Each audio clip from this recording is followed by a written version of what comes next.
নিসার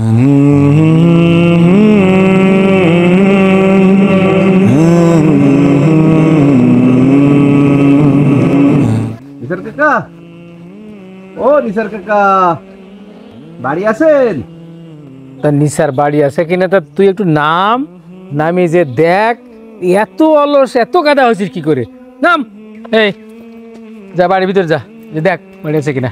দাদা, আমি যাবো কেন ভিতরে? তুমি যাও, তোমার এই কাজে আমি একটু সহায়তা করতে পারবো না। যা যে দেখ আছে কিনা, যা যা যা। দাদা, হ্যাঁ নিসার কাকা বাড়ি নেই। ব্যাপার কি? যা ডালি কেন? তাহলে এক কাজ কর, কাদা যখন পার হওয়া যাবে না, তাহলে গাড়ি এখানে তো তুই চল, এটি রহমতের বাড়ি চল যাই। এই রোজা থেকে তোমার সাথে আমি হারাম কাজ করতে পারবো না। ওই খাওয়ার সময় তো মজা করে খাও, আরে এখন হারাম হয়ে যাচ্ছে। তুমি যাই কও আর তাই কও, তোমার শুধু এই একটা কারণে তোমার সাথে আমার থাকা চলবে না। আর আমি যা করে হোক আমি আমার রাস্তা দেখে নেব। ওই ওসব বাদ দে, ওই নিসারের বাড়ি টাকা পেলাম না, রোজা শুরু হয়ে গেছে না, এখন টাকার দরকার, টাকা না হলে কি করে কি করবে? এখন চল রহমতের বাড়ি চল, টাকা ওখান থেকে নিতেই হবে, বুঝলে না? চল।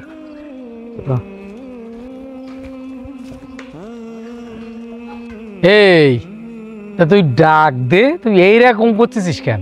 শুনু কাকা, তুমি ডাকতে পারতেছ না? ওগো রহমত আলী, বাড়ি আছে গো? ও রহমত আলী, কি ডাকো? আসসালামু আলাইকুম। ও মহাজন বেটা, তা কি মনে করে এই রোজার দিন প্রায় ইফতারের সময় হয়ে আসলো? তোমার টাকা দেওয়ার ডেট তো এক সপ্তাহ আগে চলে গেছে, প্রায় 10,000 টাকা। রোজা রমজানের দিন, এখন টাকার দরকার, সে টাকা তো দিতে হবে, এই টাকার জন্য আসলাম। এই রোজার দিনই রোজাতে আমি হিমশিম খেয়ে যাচ্ছি, তা তোমার টাকা দেবো কন্তে বাপু? এখন আমি কোনো কথা শুনতে চাইনি, তোমার এক সপ্তাহ আগে টাকা দেওয়ার কথা ছিল, এই রোজার দিনে অনেক কষ্ট করে চলে আইছি, 10,000 টাকা আজকে টাকা দিতে হবে, টাকা নিয়ে আসো। আল্লাহর বুড়ো, সুদির টাকার জন্য মানুষের উপরে এইভাবে অত্যাচার করা না, আল্লাহ যে তোমার কোন জায়গায় রাখবে আল্লাহ ভালো জানে। আবার এই টাকা দিয়ে ইফতার করতে। এই তুই কিছু করছিস নাকি? কি বিড়বিড় করতে করতে কোথায় যাচ্ছিস? হ্যাঁ, এদিকে আয়। যাও যাও, টাকা নিয়ে এসো, কোনো কথা হবে না, আমার টাকা লাগবে, টাকা নিয়ে এসো যাও। আমি এই রোজার মধ্যে কোনো টাকা পয়সা দিতে পারবার না। আমি ওই সমস্ত কিছু জানি না, আমার টাকার দরকার, তুমি টাকা নিয়ে এসো। মহাজন, বাড়ির পরে এসে এরাম করে না, আমার বউ ছেলে মেয়ে আছে, আমার মান সম্মান নিয়ে টানাটানি করে না। ঈদের পরে এসে আমি টাকাটা দিয়ে দেবো না। দাদা, বাড়ি চলো।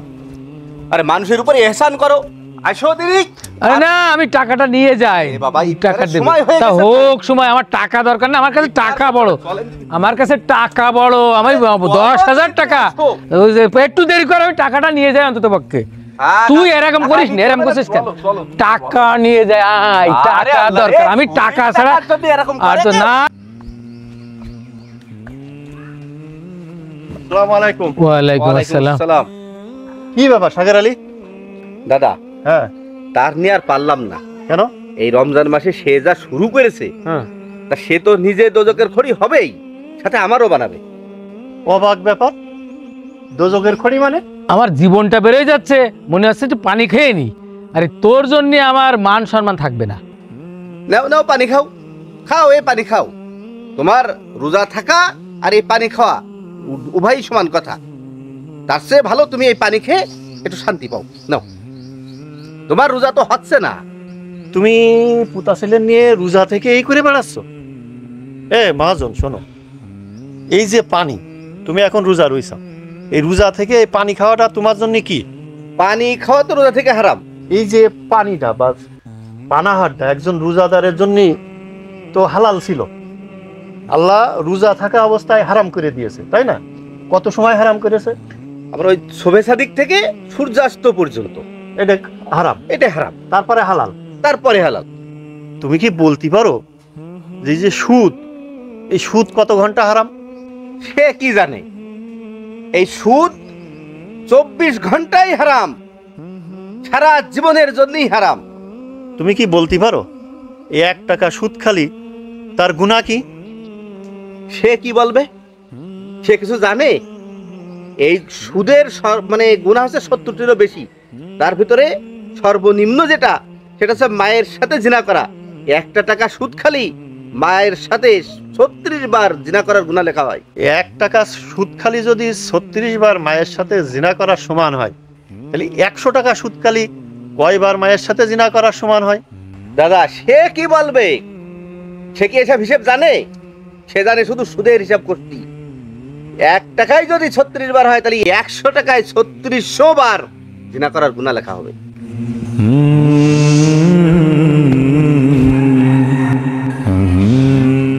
আচ্ছা মহাজন, একটা পতিতা 3600 বার জিনা করতে কতদিন সময় লাগবে বলতে পারো? সে কি বলবে? একটা পতিতা মিনিমাম 5টা বছর সময় লাগবে এই 3600 বার জিনা করার জন্য। তুমি কতটা পতিতার সমান? মাসে অন্তত হাজার হাজার টাকা সুদ খাও। আল্লাহ তাআলার কাছে পবিত্র জিনিস গ্রহণ হয়, হারাম কোনো বস্তু আল্লাহ গ্রহণ করে না। তা তোমার এই রোজা থাকা আর রোজা থেকে সুদ খাওয়া, তার মানে তুমি আল্লাহর একটা আইন মানতে চাও, রোজা ফরজ, সেটা মানতে চাও। সুদ খাওয়া যে হারাম সেটা তুমি মানতে চাও না। তোমার কি বিবেকে মোটেও বাধে না যে এই টাকার ইফতার, এই টাকার সেহরি, এই টাকার এই যে কাপড় চোপড়ি, নামাজ, এই টাকার কোনো দান মানে কোনো কল্যাণ আল্লাহর কাছে গ্রহণযোগ্য হয় না? আল্লাহ সুদকে হারাম করেছে আর ব্যবসাকে হালাল করেছে। তাহলেই আমরা যদি এখন সুদও খাই আর রোজাও থাকি, তাহলে তো হবে না। আমি আমার দাদার এই জিনিসটাই বুঝাচ্ছি যে হালাল আর হারাম একসাথে থাকতে পারে না। যে কোনো একটাকেই বেছে নিতে হবে, হয় হালাল না হলে হারাম। মহাজন, পুতা ছেলের কথা তো শুনলে, আমিও বললাম, ডিসিশন তোমার। তা তুমি এই যে সারাদিন কষ্ট করে রোজা রাখিস, কোনো ফল হবে বলে মনে হয় না। পানি খাতে পারো।